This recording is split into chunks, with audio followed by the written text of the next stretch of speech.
Olá malta, galera do fitness, o meu nome é Marcos Sabino e sejam bem-vindos a mais um vídeo aqui no meu canal. Hoje vamos responder a uma questão crucial para quem pratica exercício físico, numa perspectiva de ganhar ou manter massa muscular. Quanta proteína necessito tomar por dia? A quantidade é diferente de acordo com o tipo de desporto praticado ou com os objetivos de cada pessoa? Qual é o consenso científico? Em 2017, a Sociedade Internacional de Nutrição Desportiva atualizou as suas recomendações relativamente à ingestão de proteínas e prática de exercício físico.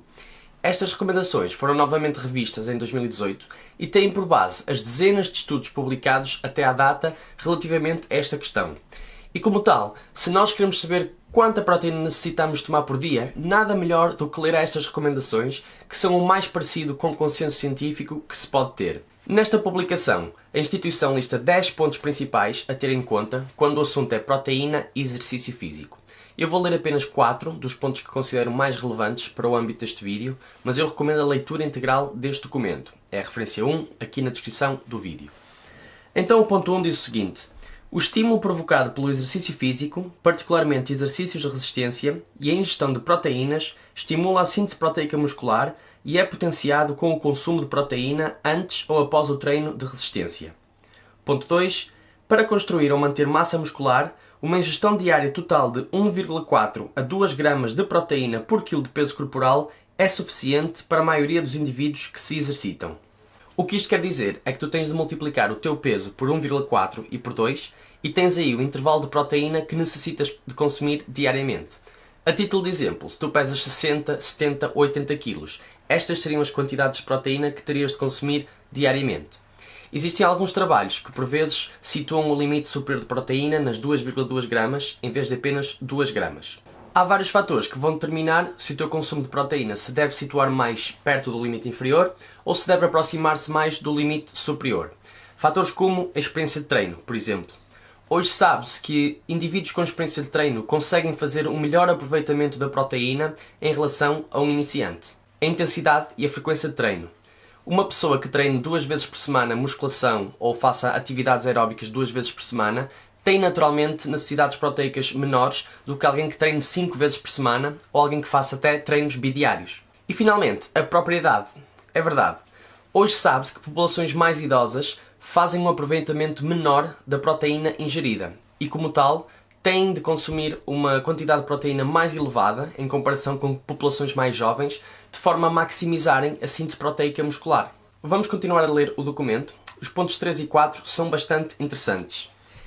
Ponto 3. Uma maior ingestão diária de proteínas, 2,3 a 3,1 gramas por quilo de massa isenta de gordura, e notem bem, massa isenta de gordura, não quilo de peso corporal, pode ser necessária para maximizar a retenção de massa magra em indivíduos com experiência de treino de resistência durante períodos hipocalóricos, ou seja, durante períodos de restrição calórica. Ponto 4. A ingestão de quantidades de proteína mais elevadas, superiores a 3 gramas de proteína por quilo de peso corporal por dia, quando combinada com exercícios de resistência, pode ter efeitos positivos na composição corporal em indivíduos com experiência de treino de resistência, por exemplo, promover a perda de massa gorda. Estas recomendações são baseadas numa revisão sistemática publicada em 2014 que concluiu existir evidência suficiente para aumentar a ingestão diária de proteínas em dietas onde exista uma redução calórica significativa ou caso os atletas apresentem uma baixa percentagem de gordura corporal. É a referência 2 aqui na descrição do vídeo. Esta revisão levou em conta 6 estudos e os critérios de elegibilidade foram os seguintes. Os participantes tinham de ser adultos com experiência de treino, tinham de se encontrar numa dieta de restrição energética, portanto, a consumir menos calorias do que aquelas que necessitavam para manter o peso atual. Teriam também de apresentar uma percentagem de gordura corporal inferior a 23% no caso dos homens e 35% no caso das mulheres. Finalmente, os estudos teriam de ter uma duração superior a 6 meses. Estas foram as conclusões dos investigadores. As necessidades proteicas de atletas com experiência de treino que se encontram em dietas com restrição calórica são de 2,3 a 3,1 gramas de proteína por quilo de massa magra, ou massa isenta de gordura, sendo mais elevadas quanto maior a severidade da restrição calórica e a percentagem de massa isenta de gordura. Portanto, a proteína parece exercer um efeito de poupança da massa magra. Se consumires mais proteína do que aquela que necessitas para fins de crescimento muscular, e caso te encontres numa dieta de restrição calórica, o teu corpo vai poder utilizar o excedente de proteínas para produzir energia, não tendo assim de recorrer às proteínas armazenadas no músculo. Saltamos agora para uma meta-análise e uma revisão sistemática publicada em 2018 no British Journal of Sports Medicine, portanto muito recente, que também procurou determinar quais as quantidades diárias de proteína recomendadas numa perspectiva de ganhos de massa e força musculares. Referência 3 aqui na descrição do vídeo. Os critérios de elegibilidade foram os seguintes. Os estudos teriam de ter uma duração superior a 6 semanas, os participantes teriam de treinar pelo menos 2 vezes na semana, pelo menos um dos grupos teria de consumir apenas um suplemento proteico sem adição de outros suplementos conhecidos por terem efeitos ergogénicos, como o caso da creatina, e apenas foram considerados estudos em seres humanos saudáveis e que não se encontravam em restrição energética. Um total de 49 estudos, envolvendo 1.863 participantes, foram considerados para esta meta-análise, que concluiu que, para efeitos de ganhos de massa magra, consumir mais do que 1,6 gramas de proteína por quilo de peso corporal por dia não traz vantagens adicionais para este fim. Vamos ler as conclusões deste estudo. A suplementação com proteína promoveu mudanças significativas na força e tamanho musculares durante o treino de resistência em adultos saudáveis. A eficácia da suplementação com proteína diminui com o avançar da idade e melhora com a experiência de treino. A ingestão de proteínas em quantidades superiores a 1,6 gramas de proteína por quilo de peso corporal por dia não contribui mais para os ganhos de massa isenta de gordura promovidos pelo treino de resistência. Acho também interessante olharmos para alguns estudos que testaram doses mais elevadas de proteína, para nós vermos quais foram as doses estudadas e quais foram os resultados. Então eu resumi os dados mais relevantes de 4 estudos, que estão agora a ver na tabela. O estudo publicado em 2012, referência 4 na descrição do vídeo, comparou 1,8 gramas por quilo a 3 gramas por quilo durante 8 semanas em 25 jovens adultos do sexo masculino e feminino, e este estudo não encontrou diferenças significativas entre os dois grupos.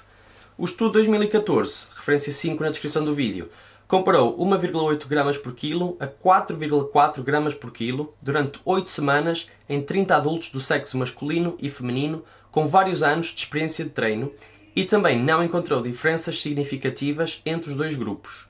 O estudo 2015, referência 6 na descrição do vídeo, comparou 2,3 gramas por quilo a 3,4 gramas por quilo durante 8 semanas em 74 adultos do sexo masculino e feminino com experiência de treino. Este estudo encontrou um benefício a nível da redução de massa gorda, no grupo que consumiu as 3,4 gramas de proteína por quilo de peso corporal, mas nenhuma diferença a nível do aumento de massa magra. Finalmente, o estudo 2016, referência 7 na descrição do vídeo, comparou 2,6 gramas por quilo a 3,3 gramas por quilo durante 16 semanas, em 2 períodos de 8 semanas cada, em 12 jovens adultos do sexo masculino e feminino com experiência de treino e também não encontrou diferenças entre os grupos. No entanto, o grupo que consumiu as 3,3 gramas de proteína por quilo de peso corporal apresentou uma maior propensão para a redução de massa gorda. Os investigadores apontaram algumas razões para esta maior redução de massa gorda observada em dietas com grandes quantidades de proteína, incluindo o efeito saciante da proteína, o que pode ajudar a reduzir o consumo calórico no geral, e também o efeito térmico da proteína. Aproximadamente 20 a 30% da energia consumida através da proteína é gasta na sua digestão e absorção. Este fenómeno é conhecido como efeito termogénico da proteína.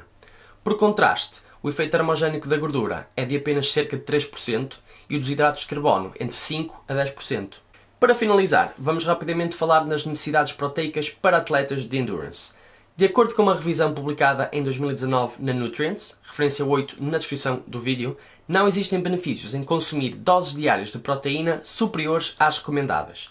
Este trabalho fala em 1,2 a 2 gramas de proteína por quilo de peso corporal. De acordo com este trabalho, as únicas alturas em que poderá ser benéfico aumentar temporariamente o consumo de proteína acima das 2 gramas por quilo é durante períodos estratégicos onde a intensidade do treino for aumentada.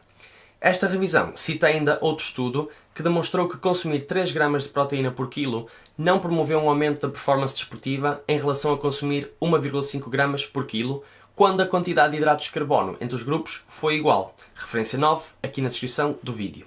Ok malta, eu espero que tenham gostado deste vídeo. Olhamos aqui para um vasto leque de estudos científicos que se debruçaram sobre este tema. Eu espero que este vídeo tenha contribuído para o vosso conhecimento e que vos ajude no dia a dia a planear as coisas convenientemente. Façam gosto ao vídeo, vai ajudá-lo a chegar a mais pessoas. Inscrevam-se no canal caso ainda não o tenham feito e não se esqueçam também de ativarem as notificações. Espero ver-vos também pelo meu Instagram, Marcos Sabino Fitness, e caso necessitem de suplementos, podem ir ao site da MyProtein, utilizar o meu cupom SabinoMP para terem descontos superiores aos que estão no site. É sempre um prazer ter-vos desse lado, estamos juntos, a gente vê-se numa próxima oportunidade.